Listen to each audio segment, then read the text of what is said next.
السلام علیکم کلاس 5 اپنی اسلامیات کی بکس نکالیں، پیج نمبر 138 کھولیں۔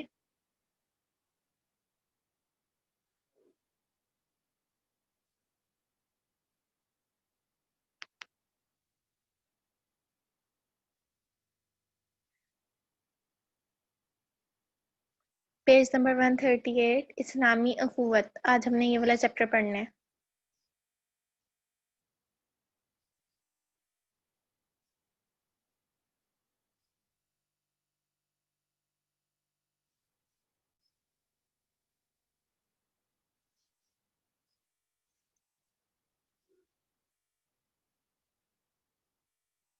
میں ریڈنگ کروں گی اور ساتھ ساتھ آپ کو ایکسپلین کروں گی۔ ہمارے پیارے نبی حضرت محمد صلی اللہ علیہ وآلہ وسلم سے پہلے جتنے بھی انبیاء علیہ السلام تشریف لائے وہ سب ایک مخصوص زمانے اور خاص قوم کے لیے آئے، لیکن ہمارے پیارے نبی صلی اللہ علیہ وآلہ وسلم کو اللہ تعالیٰ نے دنیا کی ساری قوموں اور قیامت تک آنے والے آخری انسان کے لیے نبی بنا کر بھیجا۔ اب دنیا کا کوئی بھی انسان چاہے وہ کسی بھی رنگ، نسل، قوم یا زبان کا ہو، کلمہ طیبہ پڑھ کر اسلام میں داخل ہوتا ہے تو وہ امت مسلمہ کا ایک فرد بن جاتا ہے۔ اس رشتے کی روح سے وہ اسلامی برادری کا رکن اور ہمارا بھائی ہے۔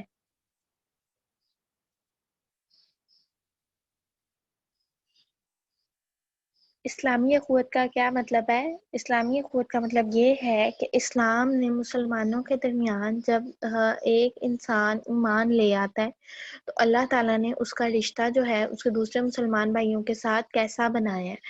یعنی اب حضرت محمد صلی اللہ علیہ وسلم سے پہلے جتنے بھی نبی آئے تھے وہ سب ان کا ایک ایک خاص قوم تھی۔ اللہ تعالیٰ نے کہا کہ آپ اس قوم کی طرف نبی بنا کر بھیجے گئے، آپ نے اس قوم کو سکھانا ہے سب کچھ۔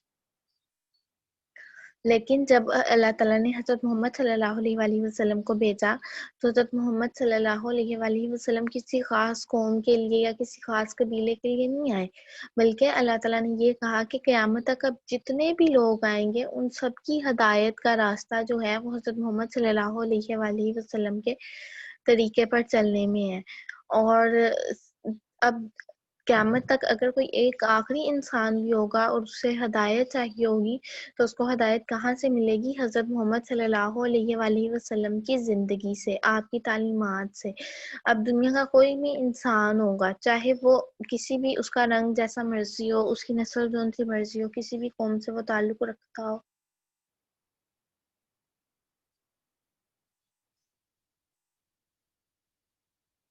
اگر وہ اسلام میں داخل ہو جاتا ہے تو وہ امت مسلمہ یعنی مسلمان امت کا فرد بن جاتا ہے۔ مسلمان امت کون سی ہے؟ مسلمان امت وہ ہے جس میں تمام مسلمان جو ہیں وہ شامل ہیں، ہر مسلمان اس کے اندر شامل ہے، اور تمام مسلمان مل کے جو امت بناتے ہیں اس کو کہتے ہیں امت مسلمہ۔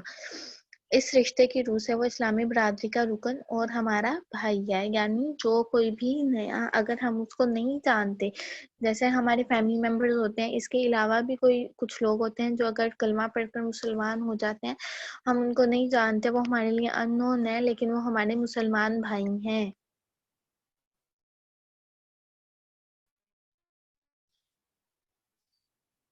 اسلامی اخوت کا تقاضا۔ حضور صلی اللہ علیہ وآلہ وسلم کا ارشاد ہے، سب مسلمان ایک شخص واحد کی طرح ہیں، اگر اس کی آنکھ دکھے تو اس کا سارا جسم درد محسوس کرتا ہے، اور اسی طرح اگر اس کے سر میں تکلیف ہو تو بھی سارا جسم تکلیف میں شریک ہوتا ہے۔ یعنی ساری امت مسلمہ ایک جسم کی طرح ہے، اور جس طرح جسم کے کسی ایک حصے میں اگر تکلیف ہو تو سارے اعضاء اس تکلیف کو محسوس کرتے ہیں، اسی طرح پوری ملت اسلامیہ کو اگر ہر مسلمان فرد کی تکلیف محسوس کرنی چاہیے اور ایک مسلمان کے دکھ درد میں تمام مسلمانوں کو شریک ہونا چاہیے۔ اس بات کا کیا مطلب ہے؟ حضرت محمد صلی اللہ علیہ وآلہ وسلم نے فرمایا کہ پوری دنیا کے جو مسلمان ہیں نا وہ ایک جسم کی طرح ہے، جیسے ہمارا جسم ہے نا، ہماری باڈی ہے، اگر ہمارے ایک حصے میں پین ہوتی ہے تو ہم کسی دوسرے حصے سے بھی کوئی کام نہیں لے پاتے ہیں۔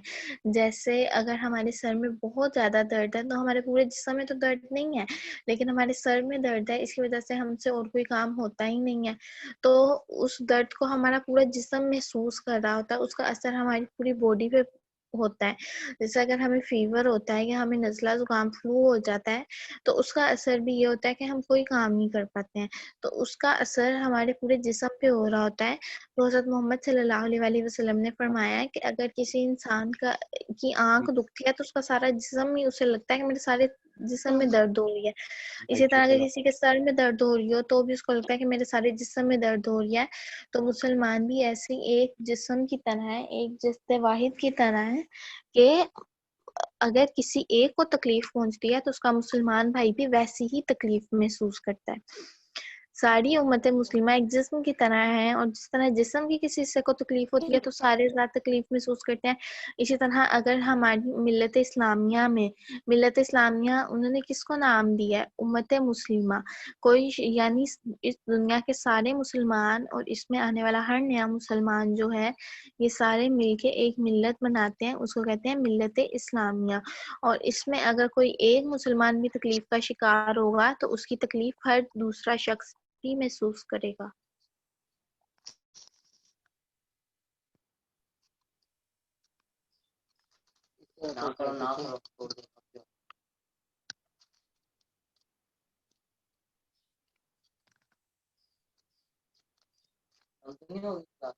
نیکسٹ پیج ہے, پیج نمبر 139. اس پہ پہلے میپ بنا ہوا ہے اور اس میپ پہ کو غور سے دیکھیں. ہمارا ایکسرسائز کا کوشچن بھی ہے کہ ہم نے دنیا کے 10 مسلمان ممالک کے نام لکھنے ہیں, ایسے ملکوں کے نام لکھنے ہیں جہاں پہ صرف اور صرف مسلمان رہتے ہیں. تو اس میپ میں وہ نام ہمیں دیے ہوئے ہیں, ہم یہاں سے دیکھ کے لکھ سکتے ہیں. آگے پیج نمبر 139 پہ آگے سے ہم سٹارٹ کریں گے. اسلامی اخوت کا رشتہ ایک مسلمان کو دوسرے مسلمان کا اسلامی بھائی بنا دیتا ہے. ہم خون کے بھائی تو نہیں بن جاتے ہیں لوگ آپس میں, لیکن جب کوئی مسلمان ہوتا ہے اور وہ اخوت کا مظاہرہ کرتا ہے تو وہ اس دوسرے کا اسلامی بھائی, اسلام کے ناطے اس کا رشتہ دوسرے کے ساتھ جڑتا ہے تو وہ اس کا اسلامی بھائی بن جاتا ہے. یہی وجہ ہے کہ جب حضور صلی اللہ علیہ وآلہ وسلم کے زمانے میں مکے کے مسلمانوں نے مدینہ ہجرت کی تو مدینہ کے انصار نے ان کا اسی رشتے کی وجہ سے بہت خیال رکھا, کیونکہ حضور صلی اللہ علیہ وآلہ وسلم نے مکے سے آنے والے مہاجرین اور انصار مدینہ کے درمیان بھائی چارہ قائم فرما دیا تھا. اس اسلامی رشتے کی وجہ سے ایک مسلمان کے دوسرے مسلمان پر بہت سے حقوق عائد ہوتے ہیں جن کا ہمیں خیال رکھنا چاہیے.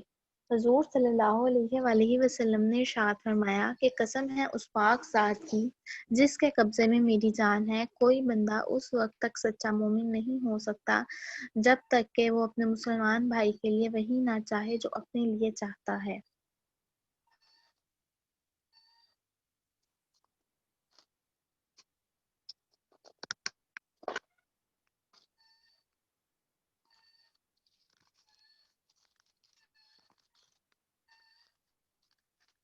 اب اس میں ہم نے کیا پڑھا ہے, ہم نے پچھلے چیپٹر میں پڑھا تھا جو ہم نے انصار اور مہاجرین والا چیپٹر پڑھا تھا کہ کس طرح سے انصار نے مہاجرین کی مدد کی تھی. کچھ مسلمان تھے جنہوں نے اپنے ملک چھوڑ دیا تھا اور ہجرت کر کے آئے تھے مکہ سے مدینہ, اور جب وہ مدینہ آئے تھے تو جو مدینہ میں رہنے والے لوگ تھے انہوں نے ان کا بہت زیادہ ساتھ دیا تھا. اپنے آدھے باغات, اپنی زمین, اپنی پیداوار, اپنا گھر, ہر چیز اپنے مہاجرین بھائیوں کے ساتھ شیئر کی تھی اور ہر چیز میں ان کو حصہ دار بنایا تھا.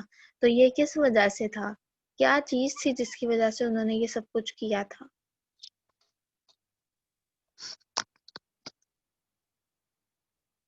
یہ ان کے درمیان اخوت کا رشتہ تھا, کیونکہ حضور صلی اللہ علیہ وآلہ وسلم نے کہا تھا کہ اب آپ لوگوں کے درمیان میں بھائی چارہ قائم ہو گیا. بھائی چارہ کیا ہوتا ہے کہ اپنے کسی مسلمان بھائی کو تکلیف میں دیکھ کر اس کی مدد کرنا اور اس کو اپنا بھائی سمجھنا.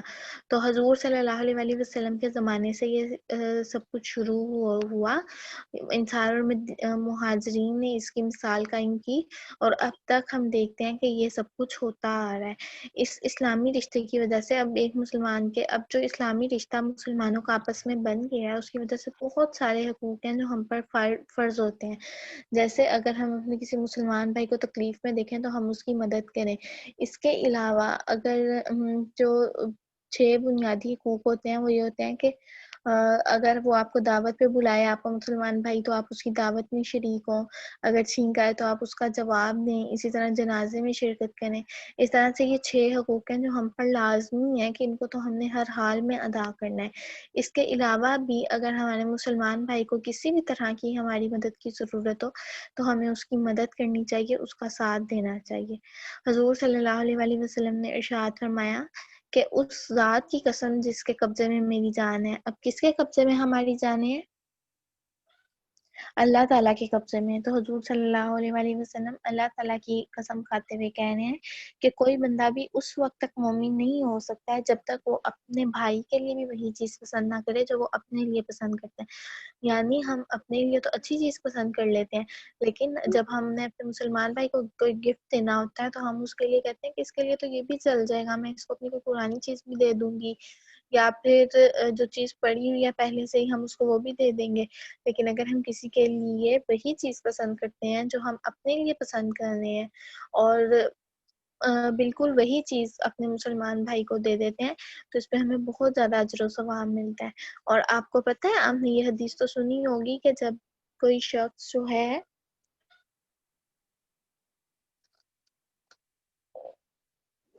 جب کوئی شخص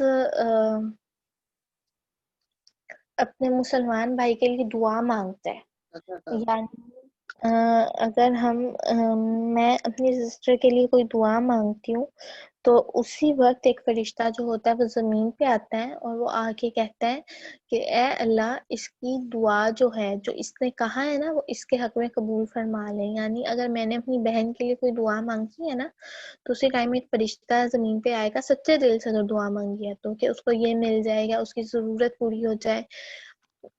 تو اسی ٹائم ایک فرشتہ زمین پہ آئے گا اور وہ فرشتہ آ کے دعا مانگے گا میرے لیے. میں نے اپنی بہن کے لیے دعا مانگی اور وہ فرشتہ میرے لیے دعا مانگے گا کہ جو چیز بھی اس نے اپنی بہن کے لیے مانگی ہے اللہ تعالیٰ وہ چیز اس کو بھی عطا فرماتے.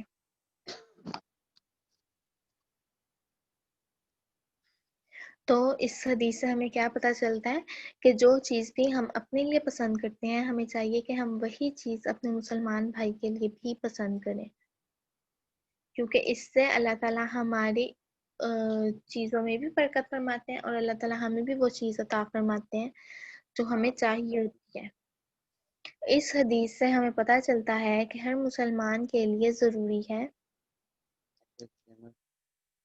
ہر مسلمان کے لیے ضروری ہے کہ اس کے دل میں دوسرے مسلمان کی اتنی خیر خواہی ہو کہ جو خیر اور بھلائی اپنے لیے چاہے وہی اس کے لیے بھی چاہیے، اور اگر ایسا نہیں ہے تو یہ ایمان کے کمزور ہونے کی نشانی ہے.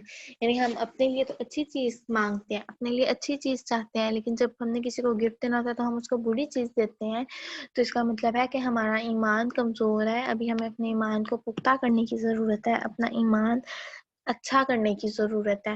ایک اور حدیث ہمیں اسلامی قوت کے بارے میں بہت اچھی طرح سمجھاتی ہے. رسول صلی اللہ علیہ وآلہ وسلم نے فرمایا، ہر مسلمان دوسرے مسلمان کا بھائی ہے، نہ تو خود اس پر ظلم اور زیادتی کرے، نہ دوسروں کا نشانہ ظلم بننے کے لیے اس کو بیار و مددگار چھوڑے. اور جو کوئی اپنے ضرورت مند بھائی کی حاجت پوری کرے گا اللہ تعالیٰ اس کی حاجت پوری کرے گا. اور جو کوئی مسلمان کو تکلیف اور مصیبت سے نجات دلائے گا اللہ تعالیٰ اس کو قیامت کے دن کسی مصیبت اور پریشانی سے نجات عطا فرمائے گا. اور جو کسی مسلمان کی پردہ داری کرے گا اللہ تعالیٰ قیامت کے دن اس کی پردہ داری کرے گا. ابھی اس حدیث کو دیکھ کے آپ کو کیا بات سمجھ آئی ہے؟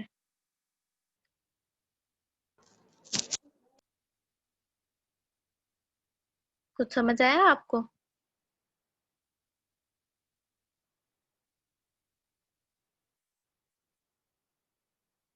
اس حدیث میں ہمیں یہ بات سمجھ آئی ہے کہ ہر مسلمان دوسرے مسلمان کا بھائی تو ہے ہی، لیکن وہ اس کے اوپر ظلم نہیں کرتا، نہ اس پر خود ظلم کرتا ہے اور نہ کسی اور کو ظلم کرنے دیتا ہے.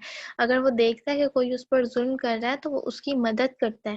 جیسے ہمارے گھر میں کام کرنے والی میڈس ہوتی ہیں، سرونٹس ہوتے ہیں، تو ہم لوگ ان کے ساتھ اچھا سلوک نہیں کرتے حالانکہ وہ بھی مسلمان ہوتے ہیں. تو اگر ہم ان کے ساتھ اچھا سلوک کریں، وہ بھی ہمارے مسلمان بھائی ہیں، اور اگر ہم کسی کو دیکھیں ان کے اوپر ظلم کرتے ہوئے، ان کے اوپر زیادتی کرتے ہوئے، اسی طرح ہم دیکھتے ہیں نا چائلڈ لیبر کتنا زیادہ ہے، بچوں سے کتنا کام لیا جاتا ہے، چھوٹے چھوٹے بچوں کو اسکول نہیں بھیجتے ان کے کچھ بچوں کے ماں باپ، اور ان کو شاپس پہ کام پہ ڈال دیتے ہیں، وہ پھر کام کرتے ہیں. تو اس طرح کے اگر سچویشن ہوتی ہے تو ان کے مالک جو ہوتے ہیں وہ ان بچوں کے اوپر بہت ظلم کرتے ہیں. تو اگر ہم دیکھیں کہ اس طرح کا کچھ ہے، ان کے اوپر ظلم ہو رہا ہے، تو ہمیں اس ظلم کو روکنا چاہیے، اس ظلم کو روکنے کی کوشش کرنی چاہیے، کیونکہ یہ ایک مسلمان کی نشانی ہے کہ وہ نہ تو خود ظلم کرتا ہے کسی پر، اور نہ کسی دوسرے کو مسلمان پہ ظلم کرنے دیتا ہے. اور اللہ تعالیٰ نے کیا فرمایا ہے، حضرت محمد صلی اللہ علیہ وسلم نے اس حدیث میں بتایا ہمیں کہ جو اپنے کسی ضرورت مند بھائی کی حاجت پوری کرے گا، یعنی اس کو کسی چیز کی ضرورت ہے، اس کی ضرورت پوری کرتا ہے، تو اللہ تعالیٰ اس کی ضرورت پوری کر دیتے ہیں. جیسے اب ہم کلاس میں ہوتے ہیں تو ہماری کسی فرینڈ کو پینسل چاہیے یا پین چاہیے یا ریزر چاہیے، ان کے پاس نہیں ہے، ان کو گم ہو گیا ہے، تو اگر ہم ان کی ہیلپ کرتے ہیں تو اللہ تعالیٰ ہماری ہیلپ کرتے ہیں. اور اگر جو کوئی مسلمان کو تکلیف اور مصیبت سے نجات دلائے گا تو اللہ تعالیٰ اس کو قیامت کے دن کسی مصیبت اور پریشانی سے نجات دلائے گا. تکلیف اور مصیبت سے نجات دلانے کا کیا مطلب ہے؟ ابھی آپ تو چھوٹے ہیں، لیکن اگر جیسے کوئی بڑا ہے اور اس نے کسی کا قرض دینا ہے اور دوسرا بندہ اس سے قرض مانگ رہا ہے، اس کے پاس قرض دینے کے پیسے نہیں ہیں، اور کوئی اور شخص اس کا قرض ادا کر دیتا ہے، تو اس کے اوپر جو اس سے ثواب تو ملے گا، لیکن اللہ تعالیٰ کیا کریں گے کہ اس نے اپنے مسلمان بھائی کی مصیبت دور کی ہے، اللہ تعالیٰ اس کی کوئی مصیبت دور کر دیں گے، اس کے لیے آسانی کر دیں گے. اور جو کوئی کسی مسلمان کی پردہ داری کرے گا، اللہ تعالیٰ قیامت کے دن اس کی پردہ داری کرے گا. پردہ داری کرنے کا کیا مطلب ہے؟ یعنی اگر کوئی شخص جو ہے، اب ایک مسلمان ہے، اگر ہم اس کی کسی بات کے اوپر پردہ ڈال دیتے ہیں، کوئی بات جو ہے اسے سب کے سامنے ظاہر نہیں کرتے، اس کو چھپا لیتے ہیں، تو اللہ تعالیٰ قیامت والے دن ہماری پردہ پوشی کریں گے. کیسے کریں گے؟ اگر ہم نے کوئی گناہ کیا ہوگا تو قیامت والے دن اللہ تعالیٰ ہم سے پوچھیں گے کہ تم نے یہ گناہ کیا تھا، اور اللہ تعالیٰ ہم سے یہ سب کے سامنے نہیں پوچھیں گے، اللہ تعالیٰ یہ ہم سے اکیلے میں ہوں گے تو وہاں پہ اس ٹائم سب، لیکن اللہ تعالیٰ پردہ کر دیں گے، اللہ تعالیٰ وہ ہم سے چھپ کے پوچھیں گے کہ کیا تم نے یہ گناہ کیا تھا، اور پھر ہم اللہ تعالیٰ کو جب بتائیں گے تو اللہ تعالیٰ اس کو سب کے سامنے ظاہر نہیں کریں گے. اللہ تعالیٰ قیامت والے دن ہماری جو ہے ہمارے گناہوں کے اوپر پردہ ڈال دیں گے کہ ہم نے کون کون سے گناہ کیے ہیں.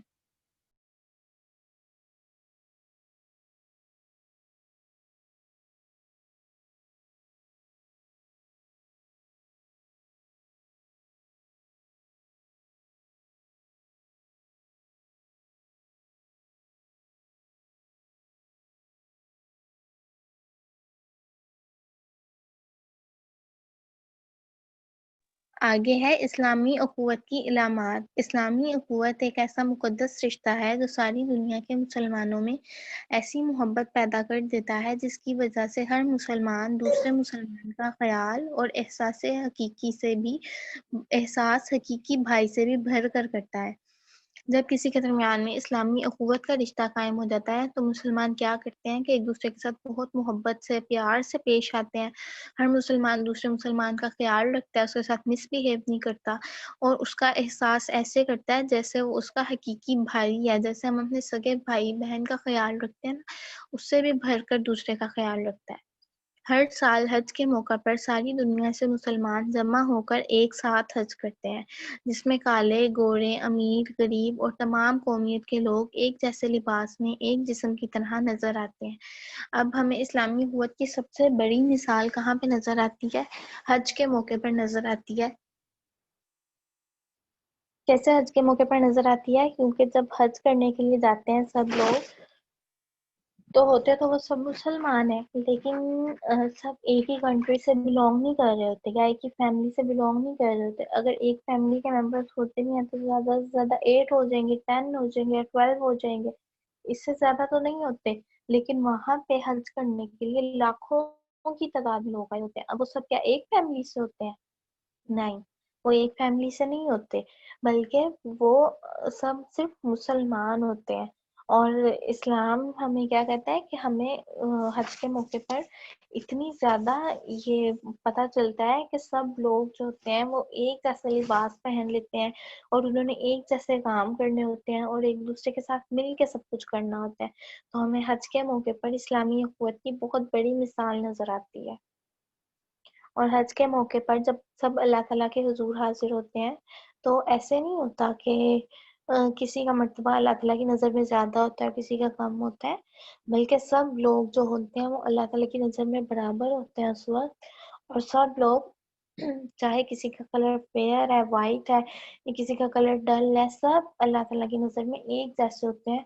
اور ایک ہی لائن میں سب کھڑے ہو کے، جیسے احرام باندھنے کے بعد جب وہ طواف کر رہے ہوتے ہیں تو سب طواف کرتے ہیں. ایسا نہیں ہوتا کہ جن کا کلر فیئر ہے وہ پہلے طواف کر لیں گے یا جن کا کلر ڈل ہے وہ پہلے طواف کر لیں گے، بلکہ سب ایک ساتھ مل کے سارے حج کے ارکان ادا کرتے ہیں.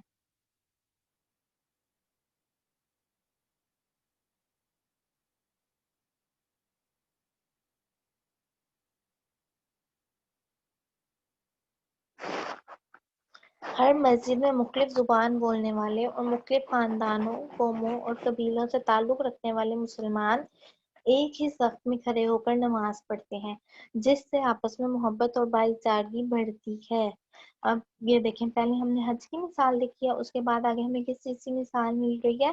مسجد کی مثال مل رہی ہے کہ مسجد میں بھی تمام لوگ جو ہوتے ہیں وہ ایک ہی خاندان یا قبیلے کے نہیں ہوتے، بلکہ وہ ڈفرینٹ گھروں سے آئے ہوتے ہیں، اور وہاں میں بھی سب لوگ ایک ہی صف میں کھڑے ہو کے نماز پڑھتے ہیں. تو اس سے بھی ہمیں پتہ چلتا ہے کہ بھائی چارہ جو ہے وہ کتنا امپورٹنٹ ہے اور سب کے درمیان میں کتنی محبت ہے. کوئی شخص دوسرے کو یہ نہیں کہتا کہ میں نے تمہارے ساتھ کھڑے ہو کے نماز نہیں پڑھنی، بلکہ سب ایک دوسرے کے ساتھ کھڑے ہو کے حج بھی کرتے ہیں اور نماز بھی پڑھتے ہیں. تو قرآن مجید میں بھی اللہ تعالیٰ نے اس کے بارے میں ارشاد فرمایا ہے وَاعْتَصِمُوا بِحَبْلِ اللَّهِ جَمِيعًا وَلَا تَفَرَّقُوا. اللہ کی رسی کو سب مل کر مضبوطی سے تھامے رکھو اور آپس میں پھوٹ نہ ڈالو. اللہ کی رسی کو تھامنے کا کیا مطلب ہے؟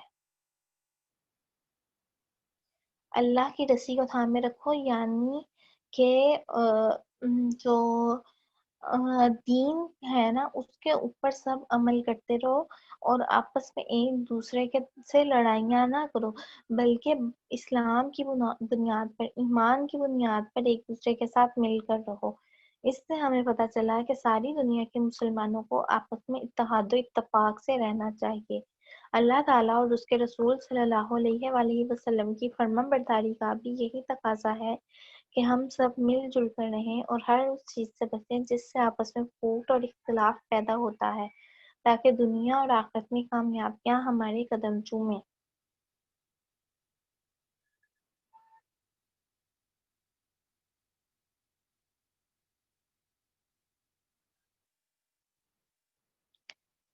اب اس لیسن سے ہم نے کیا سیکھا ہے کہ سارے مسلمانوں کے درمیان میں اتفاق اور بھائی چارہ ہونا چاہیے، یعنی مختلف ممالک کے جو لوگ ہیں وہ بھی آپس میں مل جل کر رہیں.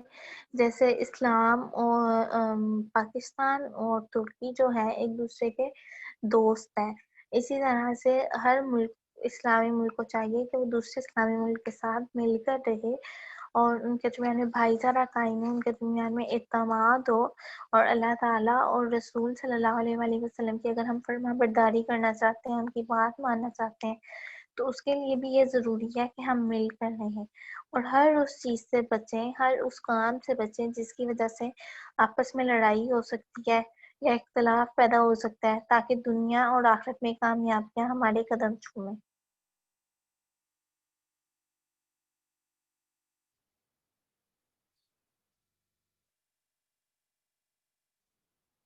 اب ہم آئیں گے اس کی ایکسرسائز کی طرف. کوشچن نمبر 1 ہے دوسرے نبیوں اور ہمارے نبی حضرت محمد صلی اللہ علیہ وآلہ وسلم میں کیا فرق ہے؟ اس کا آنسر جہاں سے چیپٹر سٹارٹ ہو رہا ہے اس والے پیج پہ ہے، وہ پیج کھولیں.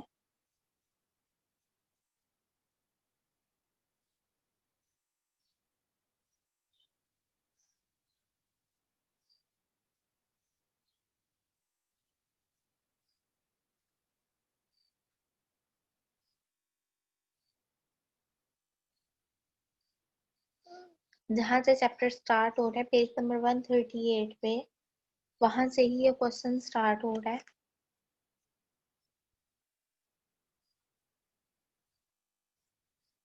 ہمارے پیارے نبی حضرت محمد صلی اللہ علیہ وآلہ وسلم سے پہلے جتنے بھی انبیاء تشریف لائے وہ سب ایک مخصوص زمانے اور خاص قوم کے لیے آئے، لیکن ہمارے پیارے نبی صلی اللہ علیہ وآلہ وسلم کو اللہ تعالیٰ نے دنیا کی ساری قوموں اور قیامت تک آنے والے آخری انسان کے لیے نبی بنا کر بھیجا. یہ کوشچن نمبر 1 ہے. پیج نمبر 138 کا first passage complete question number 1 ہے.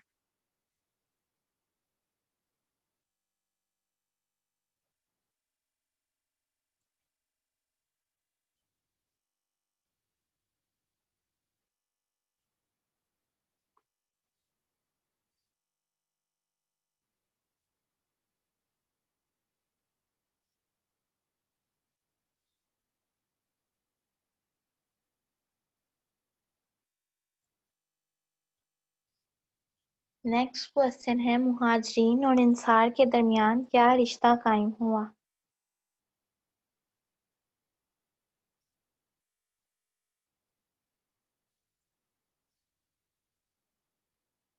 پیج نمبر 139 پہ آئے.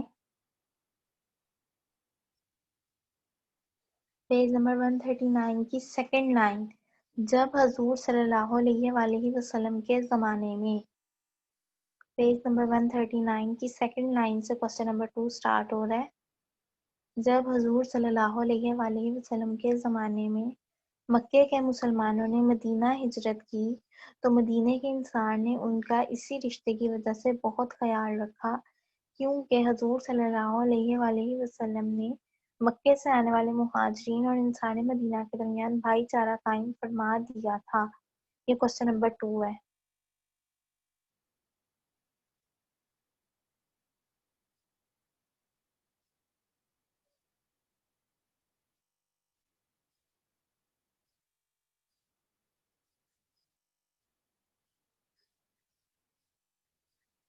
سب کو مل گیا؟ پیج نمبر 139 کی سیکنڈ لائن سے سٹارٹ ہو رہا ہے، جب حضور صلی اللہ علیہ وآلہ وسلم کے زمانے میں.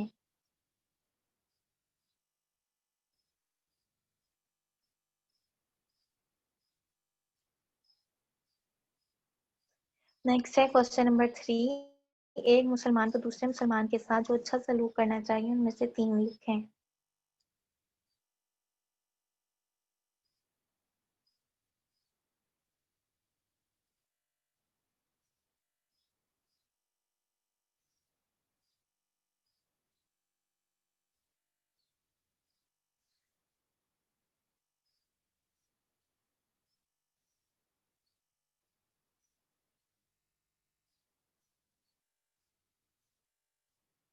پیج نمبر 140 پہ آئیں.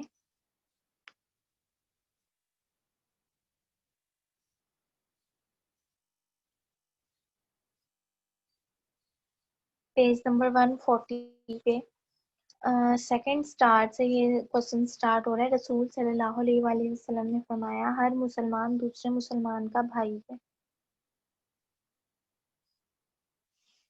پیج نمبر 140 پہ سیکنڈ لائن سے، ہر مسلمان دوسرے مسلمان کا بھائی ہے. یہاں سے سٹارٹ ہو رہا ہے اور پردہ داری کرے گا یہاں پہ جہاں پہ کوشچن پیسج اینڈ ہو رہا ہے وہاں پہ کوشچن اینڈ ہو رہا ہے.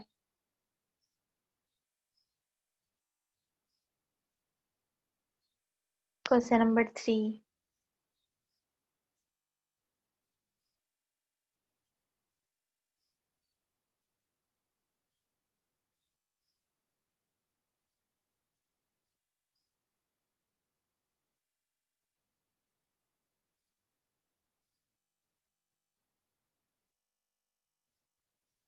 کوشچن نمبر 4، ہمیں دنیا اور آخرت کی کامیابیاں کس طرح مل سکتی ہیں؟ پیج نمبر 141 جو آپ کو سکرین پہ بھی نظر آ رہا ہے اس کا لاسٹ پیسج ہے، اللہ تعالیٰ اور اس کے رسول صلی اللہ علیہ وآلہ وسلم کی فرما برداری کا یہی تقاضا ہے، یہاں سے لے کے آخرت میں کامیابیاں ہمارے قدم چومیں یہاں تک. یہ کوشچن نمبر 4 ہے.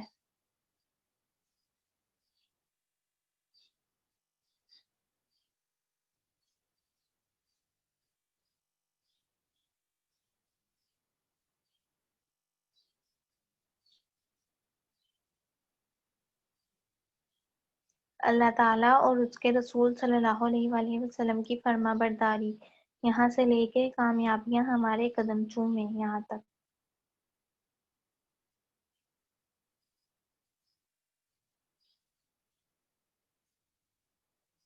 اب یہ آپ کا ہوم ورک ہے، ان کو آپ نے کاپی پہ کرنا ہے نیٹ رائٹنگ میں. بس اب ہماری چیپٹر کی ایکسرسائز رہ گئی ہے، پھر ہمارا سلیبس کمپلیٹ ہو جائے گا.